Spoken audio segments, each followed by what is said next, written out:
تدمر بشكل كامل، جميع المباني تم إحراقها وجزء كبير تم استهدافه من قبل آليات الاحتلال والطيران الحربي لمجمع الشفاء الطبي.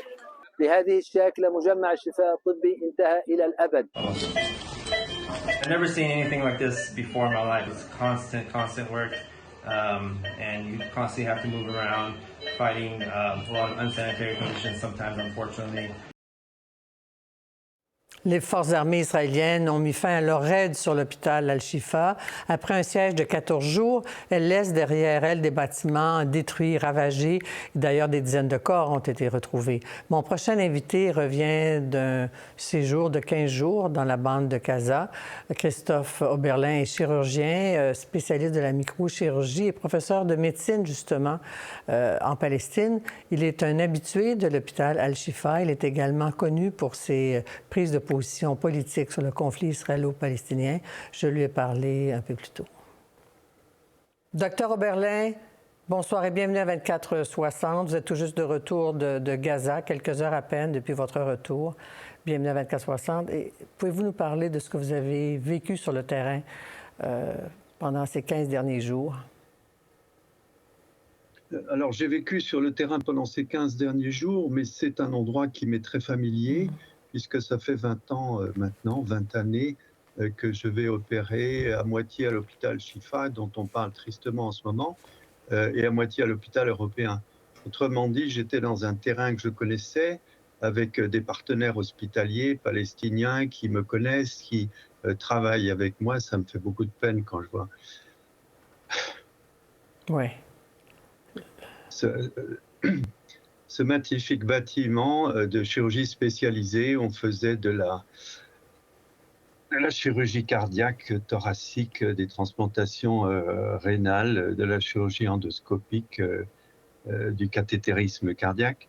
Et donc, je connais très bien ces équipes palestiniennes. Et donc, j'ai pu travailler, ne quittant pas l'hôpital européen, j'ai pu travailler pendant 15 jours dans de bonnes conditions matérielles et surtout entouré d'un personnel qui connaît son matériel, qui connaît la technique et qui sait ce qu'on peut apporter.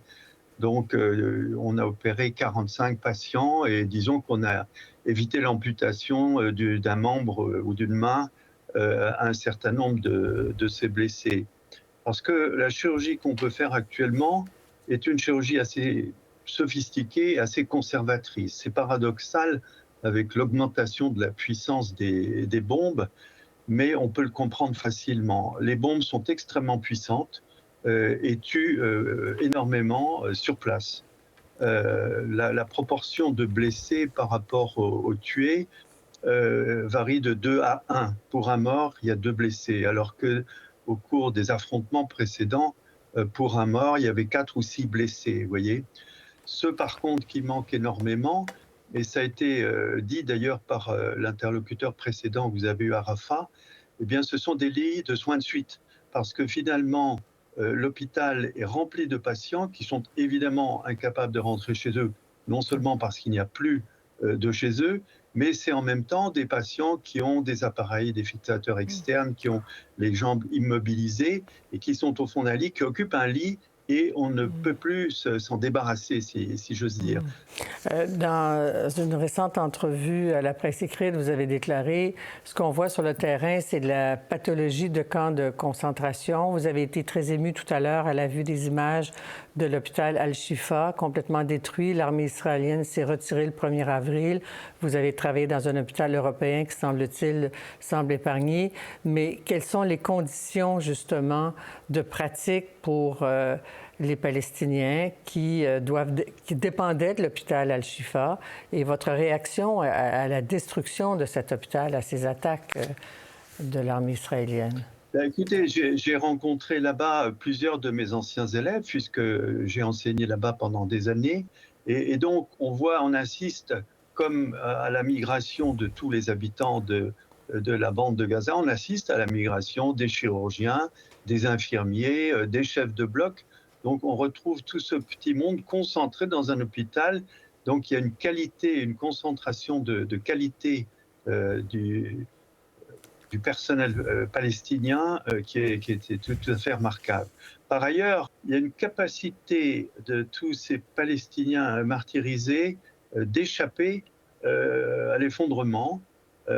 Pour vous donner un exemple, ou deux exemples même, on était logés à 5 matelas par terre dans une pièce. Le matelas qui était à côté de moi couchait là, dormait là, un anesthésiste germano-palestinien dont le père a été bombardé il y a 2 mois, tué par un tireur il y a 1 mois, et dont 2 membres de la famille sont décédés sous les bombardements pendant même qu'il travaillait avec nous.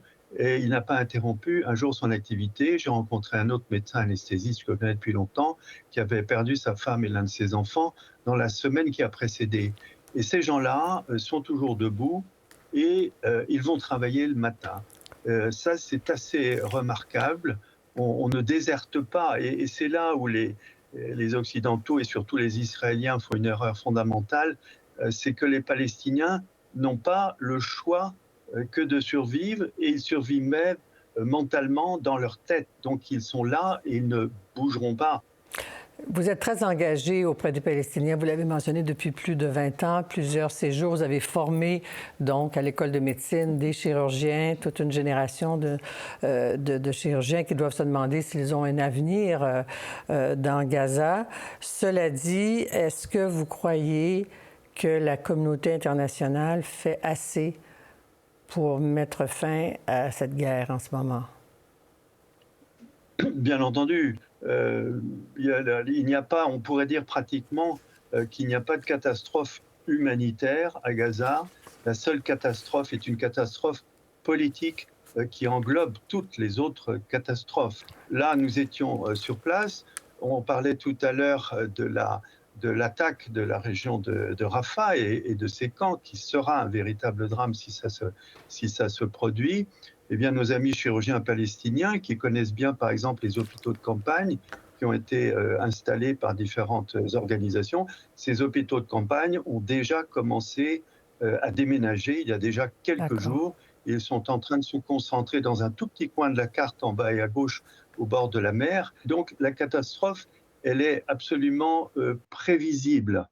Et donc, quand vous parliez de l'insuffisance occidentale, c'est plus qu'une insuffisance, c'est une participation à un crime de génocide qui a d'ailleurs été qualifié par la Cour internationale de justice. Merci beaucoup, Dr. Oberlin. Au revoir. Bonsoir, merci de votre invitation. Pour voir nos émissions en entier, rendez-vous sur la chaîne Ici RDI.